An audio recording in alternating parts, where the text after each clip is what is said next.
The Cincinnati Bengals had some very identifiable needs. They had free agency with the veterans. They had the draft. They signed college free agents. Is there room to sign any other veteran free agents that might be out there on the street? Might they sign college free agents that haven't signed with another football team yet out on the street? Or are they done?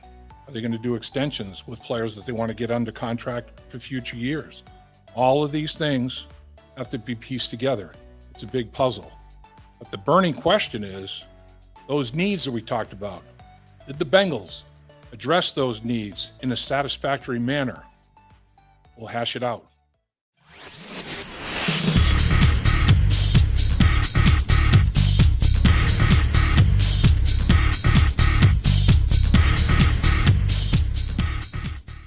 Thanks for joining us in the trenches with Dave Lapham, brought to you by First Star Logistics. Once again, we're in our beautiful studios at First Star Logistics, and today I'm going to talk about the Bengals addressing their biggest needs offensively and defensively.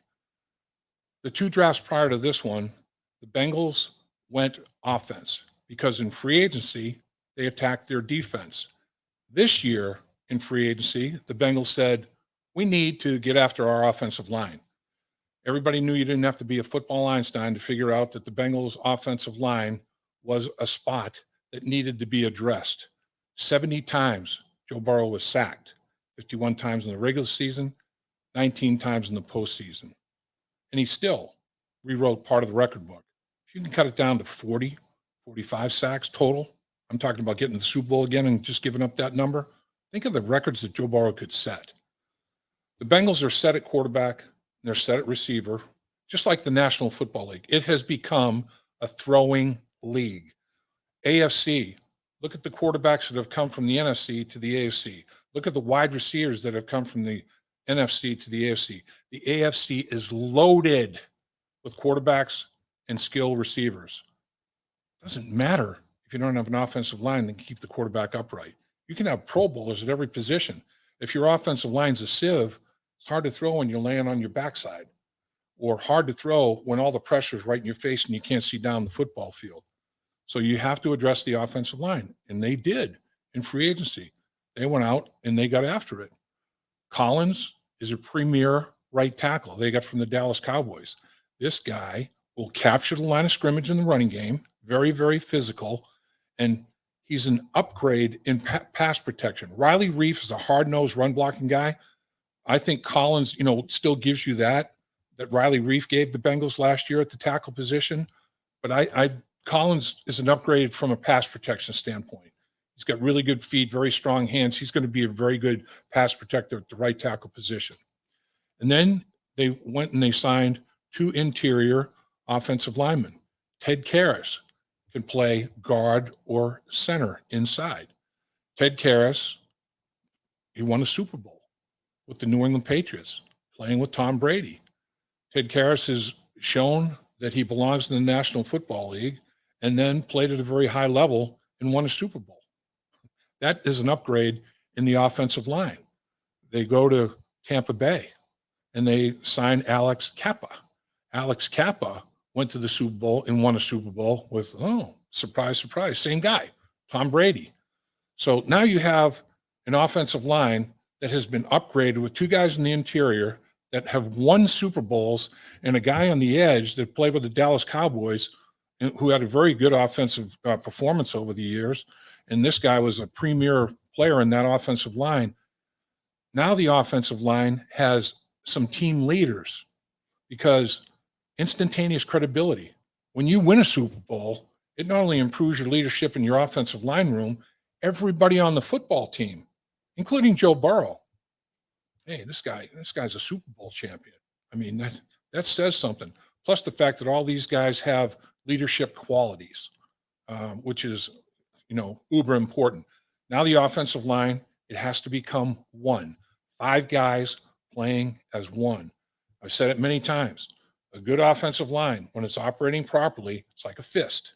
You have a center, you have 2 guards, you have 2 tackles, 5 components. When they're all working together, you make a strong, solid fist. If you have 4 guys getting it done and a fist not, or 3 guys getting it done and 2 of them aren't, you got no fish, you got no power. So these guys, this offensive line, how quickly are they going to gel? How quickly are all 5 guys going to become one? And not worry about I, me. It's we, us. It's how are we going to make our performance as good as we possibly can as a group. That's what the offensive line's all about. Offensive line is blue collar, dirty work stuff. You live vicariously through the success of your skilled people.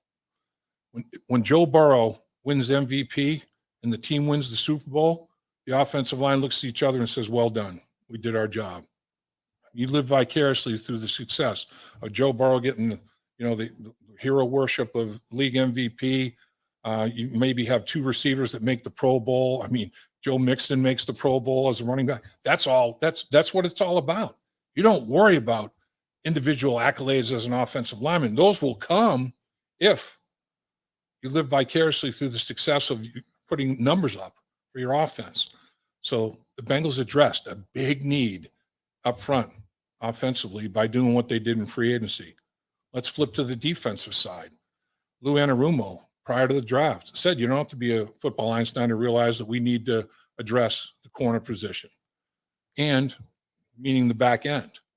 Because corner, in today's football, what does corner mean? Not just outside corner, you have slot corner, and you might have 2 slot corners, because this league is about throwing the football and catching the football. Like we said, everybody wants to get that big-time quarterback and weapons to throw to. This league is all about quarterback, receiver offensively, and defensively, you need people on the back end, and you need edge rush people to affect the quarterback. You need edge rush people that are going to hit the quarterback some, sack the quarterback some, affect the quarterback, get him off the spot.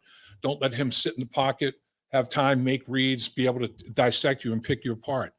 So their quarterback wide out offensively. To stop that defensively, you need cover people and you need edge rushers. So what did the Bengals do? 3 of their 5 defensive picks, 5 of their 6 picks went defense, 3 of the 5 on the back end. The other 2, one was a 3 technique pass rusher. The other was an edge rusher in the 7th round. So they went. Did they think they were going to sign 3 offensive linemen in free agency? No, not necessarily. But it worked out that way, all the better. Did they think they were going to draft 3 defensive backs out of 5 choices defensively and 6 choices total? No, they didn't think that. But it worked out. And it worked out that those were the best guys available. Last year, the Bengals ran a nickel defense. That's 4 down linemen, 2 linebackers, 5 defensive backs, 70% of the time. You take the Cleveland Browns games out of it because you don't go nickel against Cleveland with the 2 running backs that they have and their tight end, and you don't run as much nickel against Cleveland. You're a little bit more base look with 4 down linemen, 3 linebackers because of that running game. Take that out. They were in nickel packages probably 85% of the time. So now you need to have as much talent and depth in the back end as you possibly can. When you look at it, Dax Hill, this kid is not just a safety. He is the best nickel cover guy in college football, in a lot of people's estimation. So he's got the position versatility. He can drop down into the slot and cover slot receiver. He can stay in the box and blitz and handle the run game. He can also be a deep center fielder. He's got 4.38 speed. He's got range. He's got athletic ability. All 3 defensive backs that the Bengals drafted, that's what I call them. I'm not labeling them safety or corner. I'm labeling them defensive back / football player. They have position versatility. In that nickel package last year, a good portion of the time, they were in 3 safeties out of the 5 defensive backs. Sometimes they were in 3 corners. Sometimes they went 3 safeties and 3 corners. When they went dime, they were in their dime package, a lot. So you cannot, in today's NFL, you cannot have enough cover people. You cannot have enough rush people. That is the bottom line. And the Bengals defensively, with their 5 picks, went cover people and went rush people. You have safeties that can play slot corner. You have cornerbacks that have played outside corner and inside in the slot. You have so much position versatility. And really, all of them have done a tremendous job academically, and they all have football IQ, because over the years, I've seen players that are smart guys, and they really don't understand football all that well. I've seen other guys that are not that smart book-wise, but really get football. The best of both worlds is having a high IQ and a high football IQ. And I've said this before. I remember Paul Brown getting up in front of the football team in the 1970s, the mid-70s, when I was a player, and saying, look, we had to dumb it down. We couldn't run the packages we wanted to run because of you. You couldn't get it. You couldn't understand it. And he'd call the guy out in front of the whole team. And because you don't understand what we're doing, all 10 other guys suffer the consequences. So we have to dumb it down. We can't run as many things as we want to run. So now we're going to be way too vanilla. We want to give them a lot more diversity. You're not allowing us to be as diverse as we want to be. And for that reason, you're not going to be around here very long. We'll find somebody that can handle the intelligence part of football that you have to have. It was big. It was big to Paul Brown back then. He was way ahead of his time. It was big to him back in the 50s with the Cleveland Browns. I mean, football intelligence, and the more versatile you are as a football player, the more different positions you can play, like the Bengals drafted in the secondary, and their defensive linemen. Carter can rush at the three technique, and they can kick them out to end. The defensive end that they drafted in the seventh round, Gunter can play linebacker, and he can line up and be an edge rusher. So every single player that they drafted defensively has position versatility. As a result of that, they have football IQ. They understand the bigger picture. It's not just tunnel vision on what's my job on this play. You have to understand the entire package, everything that's going on around you. You know, I remember, Paul Brown would say, look, when you're pulling, you have to know, is the center reaching? Is the tackle blocking down? Is the fullback filling? Who's taking that area of responsibility that you're vacating? You don't just worry about yourself. You have to understand exactly what we're doing. And then you understand why you're doing what you're doing. And it still applies. It still applies. So the Bengals did a great job of addressing a need offensively in free agency, up front with the offensive line, and a tremendous job in the back end with guys that have football intelligence. A lot of them have degrees. A lot of them are working on master's degrees. And the other thing is, just about everybody in those 5 defensive players that were selected are team captains. In some cases, multiple captains. Tyson Anderson is a 3-time captain, first time in school history.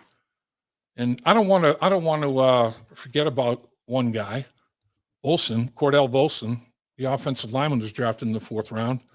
This guy, he played at North Dakota State, and it's a machine. I mean, they play physical football. They play a lot of 2 and 3 tight ends, and they just want to maul you. They want to knock you around. This guy, 5 conference championships, 4 national championships, and played there for 6 years. 65 career games, 41 starts. He's no spring chicken. He's a man. He's got some maturity to him. He played mostly tackle there. He's going to play guard here. He played some guard in college as well. Another guy with position versatility. If you don't have position versatility and the intelligence to handle it in today's NFL, you're not going to have a career that's going to last very long. So the Cincinnati Bengals used 2 methods to address needs. Free agency with the offensive line, the draft with the secondary, and then they supplemented it with rush people to help the secondary. The best way to handle a good passing attack is to put pressure on the quarterback. It helps everybody. At First Star Logistics, we're a very strict company that really puts the pressure on our employees.